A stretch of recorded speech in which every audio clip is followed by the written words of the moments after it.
Assalamualaikum warahmatullahi wabarakatuh. Salam sejahtera untuk kita semua. Selamat datang dalam video pembelajaran kali ini. Saya akan membahas sebuah topik penting yang mempengaruhi kehidupan setiap manusia, yaitu hak asasi manusia atau HAM untuk memenuhi tugas tuas dari Nyartovan Rame SOR MTD. Hak asasi manusia adalah hak dasar yang melekat pada diri setiap manusia sejak manusia itu ada. Hak ini diberikan bukan oleh pemerintah, bukan oleh hukum, dan bukan pula oleh kelompok tertentu, melainkan oleh Tuhan Yang Maha Esa. Oleh karena itu, hak-hak ini bersifat alami, melekat, dan tidak dapat dipisahkan dari keberadaan manusia. Secara internasional, konsep HAM ditegaskan melalui Universal Declaration of Human Rights atau Deklarasi Universal Hak Asasi Manusia yang diadopsi oleh Perserikatan Bangsa-Bangsa pada tahun 1948. Deklarasi ini terdiri dari 30 pasal yang mengatur berbagai hak dasar seperti hak hidup, hak kebebasan berpendapat, hak memperoleh pendidikan, dan hak mendapatkan perlindungan hukum. Nah, deklarasi ini lahir setelah Perang Dunia Kedua, ketika dunia menyaksikan begitu banyak tragedi kemanusiaan seperti pembantaian, perbudakan, dan penyiksaan. Masyarakat dunia kemudian sepakat bahwa diperlukan standar hak universal untuk mencegah kekejaman serupa terulang kembali. Dalam bahasa yang sederhana, HAM adalah hak yang harus dimiliki semua manusia agar dapat hidup bermartabat. Untuk memahami HAM secara menyeluruh, kita harus mengetahui prinsip-prinsip dasar yang menjadi pondasinya. Yang pertama, universalitas. HAM berlaku untuk semua orang tanpa kecuali. Apapun latar belakang seseorang, ras, agama, warna kulit, jenis kelamin, status ekonomi, atau kondisi fisik, semua tetap memiliki hak yang sama. Yang kedua, tidak dapat dicabut. Hak asasi tidak dapat dihilangkan oleh siapapun.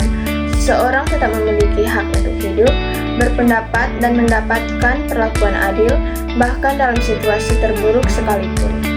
Yang ketiga, tidak dapat dibagi. Seluruh HAM memiliki posisi yang sama penting. Hak pendidikan sama pentingnya dengan hak kebebasan berpendapat. Hak sosial sama pentingnya dengan hak politik. Yang keempat, non-diskriminasi.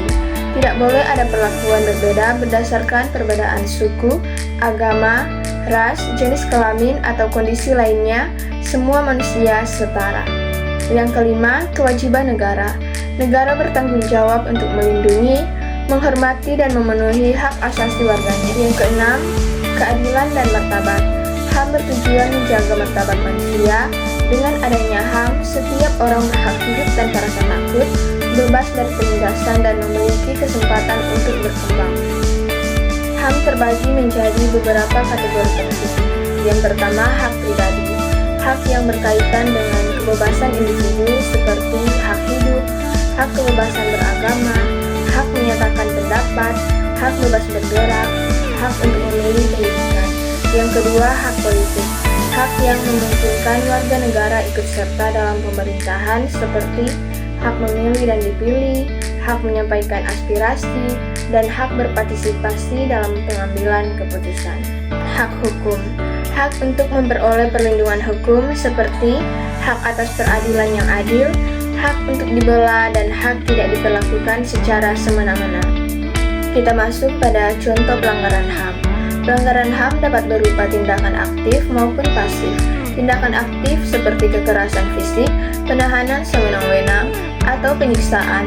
Tindakan pasif seperti pembiaran, diskriminasi, dan kegagalan memberikan fasilitas dasar. Contoh kasus yang tergolong berat antara lain genosida, pembantaian kelompok tertentu secara sistematis, penyiksaan oleh aparat atau kelompok bersenjata, perbudakan modern dan perdagangan manusia, penghilangan orang secara paksa, dan kejahatan perang. Kasus-kasus seperti ini sering mendapat perhatian dunia karena dampaknya sangat luas dan mengancam keberlangsungan hidup manusia. Bentuknya lebih sering kita temui dalam kehidupan sehari-hari, yaitu diskriminasi di sekolah atau tempat kerja, bullying atau perundungan, pembatasan kebebasan berekspresi, dan ketidakadilan dalam pelayanan publik. Pelanggaran ringan ini tampak sepele, tetapi bila dibiarkan dapat berkembang menjadi masalah besar. Indonesia menempatkan HAM sebagai bagian penting dalam kehidupan berbangsa dan bernegara. Yang pertama, HAM dalam UUD 1945. HAM diatur pada pasal 28A sampai 28J UUD 1945. Beberapa poin pentingnya termasuk hak untuk hidup, hak berkeluarga, hak pendidikan, hak kesehatan, hak kebebasan beragama, hak berkomunikasi, dan hak untuk bebas dari penyiksaan. Yang kedua, Undang-Undang Nomor 39 Tahun 1999 tentang Hak Asasi Manusia. Undang-undang ini memberikan penjelasan lengkap tentang hak-hak warga negara serta kewajiban pemerintah dan masyarakat. Dan yang ketiga, Komisi Nasional Hak Asasi Manusia. Komnas HAM bertugas sebagai mengawasi pelanggaran HAM, melakukan penyelidikan, memberikan rekomendasi kepada pemerintah, dan melakukan edukasi kepada masyarakat. Yang keempat, tantangan HAM di Indonesia. Beberapa masalah yang masih menjadi pekerjaan rumah, yaitu kekerasan terhadap perempuan dan anak, diskriminasi terhadap kelompok minoritas, dan ketidakadilan hukum. Mengapa kita harus mempelajari HAM? Yang pertama, karena untuk mencegah terjadinya ketidakadilan. Ketika seseorang memahami haknya, ia dapat melindungi diri dari penindasan. Dan yang kedua, untuk menjaga kerukunan dan kedamaian.